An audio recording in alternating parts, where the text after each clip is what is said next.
열왕기상 7장. 솔로몬은 자기의 궁을 건축하기 시작하여 그것을 완공하는데 13해가 걸렸다. 그는 레바논 수풀궁을 지었는데 그 길이는 100자이고 그 너비는 50자이고 그 높이는 30자이다. 백향목 기둥을 4줄로 세우고 그 기둥 위에는 백향목 석가래를 얹었다. 지붕에는 한 줄에 15개씩 모두 45개의 석가래를 대고 백향목 판자로 덮었다. 창틀은 3줄로 되어 있고 그 창문들은 3단으로 되어서 서로 마주보고 있었다. 문과 문설주는 모두 네모난 모양이고 창문은 창문끼리 3줄로 마주보고 있었다. 그는 기둥들을 나란히 세워 주랑을 만들었다. 그것은 길이가 50자이고 너비가 30자인 벽이 없는 복도였다. 주랑 앞에는 현관이 있고 현관 앞에 또 기둥들이 있고 그 기둥들 위에는 차양이 걸려 있었다. 또 그는 옥좌실, 곧 재판정을 짓고 그 마루를 모두 백향목으로 깔았다. 자기가 있을 왕궁은 재판정 뒤에 있는 다른 뜰에 지었는데 그 건축 양식은 다른 건물들의 건축 양식과 서로 비슷했다. 또 솔로몬은 이것과 같은 궁전을 그가 결혼하여 아내로 맞아들인 바로의 딸에게도 지어주었다.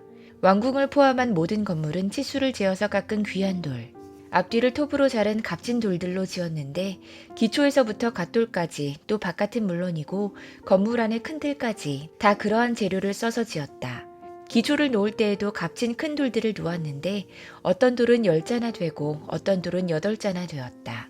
기초를 다진 다음에는 그 위에다가 치수를 재어서 잘 다듬은 값진 돌과 백향목으로 벽을 올렸다. 왕궁뜰의 담이나 주님의 성전 안뜰의 담이나 성전의 어귀 현관의 담은 모두 잘 다듬은 돌 3켜와 두꺼운 백향목 판자 1켜를 놓아서 쌓았다. 솔로몬 왕은 사람을 보내어서 두로에서 후람을 불러왔는데 그는 납달리 지파에 속한 과부의 아들이다. 그의 아버지는 두로 사람으로서 노쇠의 대장장이이다. 그는 노쇠를 다루는 일에는 뛰어난 지혜와 기술과 전문 지식을 두루 갖춘 사람이었다. 그가 솔로몬 왕에게 불려와서 공사를 거의 도맡아 했다. 그는 2개의 노쇠 기둥을 만들었다. 둘 다 18자 높이의 12자 둘레였다. 그는 또 그 2기둥의 꼭대기에 얹어 놓을 2개의 기둥머리를 놋을 녹여 부어서 만들었는데 그 기둥머리는 둘 다 똑같이 높이가 5자이다. 기둥 꼭대기에 얹은 기둥머리를 장식하려고 바둑판 모양으로 얽은 그물과 사슬 모양의 고리를 각각 7개씩 만들었다. 이렇게 2기둥을 만들고 나서 기둥 꼭대기에 얹은 기둥머리를 장식했다. 노쇠로 석류를 만들고 그물에다가 석류를 2줄로 늘어뜨려서 기둥머리를 장식했다. 기둥 꼭대기에 얹은 기둥머리는 그 높이가 넉자이다. 나리꽃 모양으로 만들었는데 사슬 장식 위에 둥그렇게 돌출된 부분에다가 얹었다. 기둥머리에는 노쇠로 만든 석류 200개가 둥그렇게 열을 지어 있었다. 다른 기둥머리도 마찬가지였다. 후람은 이렇게 해서 만든 2기둥을 성전의 현관에다가 세웠다. 오른쪽 기둥을 세우고 그 이름을 야긴이라고 했고 왼쪽 기둥을 세우고 그 이름을 보아스라고 했다. 그 다음에 기둥들의 꼭대기에는 나리꽃 모양으로 만든 기둥머리를 얹었는데 이렇게 해서 후람은 기둥 세우는 일을 마쳤다. 그 다음에 후람은 노쇠를 부어서 바다 모양 물통을 만들었는데 그 바다 모양 물통은 지름이 10자, 높이가 5자, 둘레가 30자이고 둥근 모양을 한 물통이었다.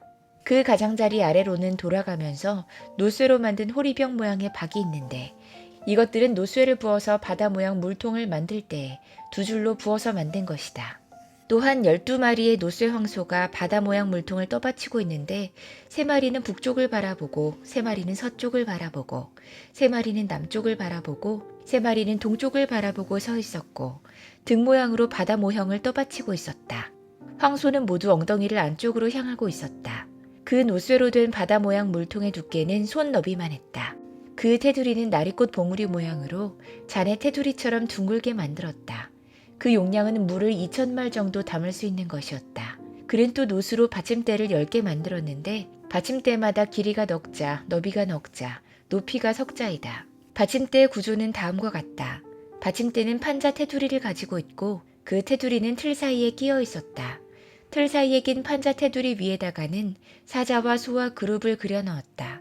사자와 소의 위아래로는 화한 무늬를 새겨 넣었다. 그리고 각 받침대에는 4개의 노쇠 바퀴와 노쇠 축과 4개의 다리를 달았다. 그 4개의 다리는 노쇠 대야 아래에서 어깨 모양의 받침두리를 괴고 있었다. 이 받침두리들은 화한 무늬에 맞은 쪽에서 녹여 부어서 만든 것이었다. 그 아가리는 받침두리 안에서 위로 한자 높이로 솟아나와 있었는데 그 아가리는 지름이 한자 반으로 둥글게 받침두리와 같은 모양으로 되어 있고 그 아가리에는 돌아가면서 새긴 것이 있었다. 그러나 그 테두리 판자들은 네모지고 둥글지 않았다. 그 테두리 판자의 아래에는 4개의 바퀴를 달고 바퀴의 축은 받침대 안에다 넣었다. 바퀴 하나의 높이는 한자 반이었다. 그 바퀴의 구조는 말이 끄는 전차 바퀴의 구조와 같았다. 바퀴의 축과 테두리와 바퀴살과 그 축의 통은 모두 노쇠를 녹여 부어서 만든 것이었다.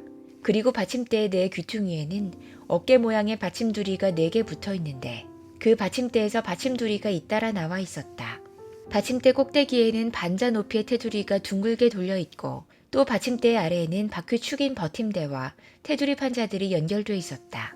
바퀴축인 버팀대 판자와 테두리 판자 위의 빈 곳에는 그룹과 사자와 종려나무를 활짝 핀 꽃 모양과 함께 새겼다. 그는 이러한 방식으로 받침대 10개를 만들었는데 모두가 같은 치수와 같은 양식으로 일일이 부어서 만들었다. 또 그는 노쇠로 대야 10개를 만들었다. 대야마다 물을 40마씩 담을 수 있었다. 대야들의 지름은 넉자이다. 받침대 10개에는 모두 대야 하나씩을 달았다. 받침대 5개는 성전의 오른쪽에, 5개는 성전의 왼쪽에 놓았고 바다 모양 물통은 성전 오른쪽의 동남쪽 모퉁이에 놓았다.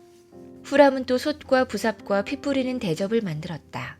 이렇게 후람은 솔로몬 왕이 주님의 성전에다가 해놓으라고 시킨 모든 일을 마쳤다. 그가 만든 것들은 2기둥과 그 2기둥 꼭대기에 얹은 둥근 공 모양을 한 기둥머리 둘과 그 2기둥 꼭대기에 있는 공 모양을 한 기둥머리에 씌인 그물 2개와 기둥 꼭대기에 있는 공 모양을 한 기둥머리에 씌운 각 그물에다가 2줄로 장식한 석류 400개와 또 받침대 10개와 받침대 위에 놓을 대야 10개와 바다 모양 물통 1개와 그 바다 모양 물통 아래에 받쳐놓은 황소 모양 12개와 솥과 부삽과 피 뿌리는 대접들이다. 후람이 솔로몬 왕을 도와서 만든 주님의 성전의 이 모든 기구는 모두 광택나는 노쇠로 만든 것이다. 왕은 이 기구들을 수꽃과 사르단 사이에 있는 요단 계곡에 진흙을 부어서 만들게 했다. 이 기구들이 너무 많아서 솔로몬이 그 무게를 달지 못했으므로 여기에 사용된 노쇠의 무게는 아무도 모른다. 솔로몬은 또 주님의 성전 안에다가 둘 기구를 만들었는데 곧 금제단과 빵을 늘 차려놓은 금으로 만든 상과 또 등잔대들, 곧 지성소 앞에 오른쪽에 5, 왼쪽에 5개씩 놓을 순금 등잔대들과 금으로 만든 꽃장식과 등잔과 부집게와 순금으로 된 잔과 심지 다듬는 집게와 피 뿌리는 대접과 향로와 불 옮기는 그릇과 내실 곧 지성소 문에 다는 금돌저기와 성전의 바깥문에 다는 금돌저기들이다. 이렇게 해서 솔로몬 왕은 주님의 성전을 짓는 모든 일을 완성했다. 솔로몬은 그의 아버지 다윗이 거룩하게 구별해서 바친 성물 곧 은과 금과 기구들을 가져다가 주님의 성전 창고에 넣었다.